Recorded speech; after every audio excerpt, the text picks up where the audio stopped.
from this to this. So, ayan guys, katulad ko rin ba kayo na ganito pa rin ang panglinis dito sa CR? Ayan. Ayan, dating panlinis, lumang-lumang panglinis ng CR. So, ayan, meron akong pwedeng i-recommend sa inyo guys na napaka-ganda at very spacious talaga siya. Ayan, so, wait, ipapakita ko sa inyo. So, ayan guys, meron tayo dito panglinis ng CR brush. 3-in-1 na siya. Plus, meron po siyang kasamang dalawang brush. So, ayan, adhesive tape na po siya. Kaya, hindi ka na mamumroblema kung saan mo siya ilagay. So, dito ko nga siya ilagay sa banda dito sa baba. Kasi, syempre, hindi ganoon kalaki yung CR namin. Kaya, dito ko lang siya ilagay.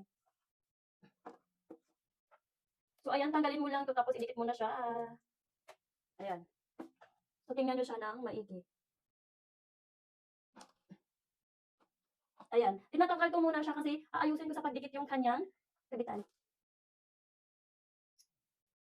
So, ayan, okay na siya. Tapos, ilagay mo na siya. So, look guys! Ayan. So, meron siya kasamang dalawang brush. Itatabi ko na lang siya kasi wala siyang space kung paano siya ilagay dito. Or ganyan siya. So, itatago ko na lang siya. Ayan. Ayan, goodbye lumang brush ng CR. And hello, bago! Ay, sobrang ganda ng panlinis ng CR namin. Ayan. So, grabe, napaka-aesthetic talaga niya. Look guys, sobrang ganda. Ayan, very spacious po talaga siya. Ayan. Space po talaga siya, kaya hindi siya masikip dito sa CR. Ayan. Sobrang liit niya lang talaga, as in.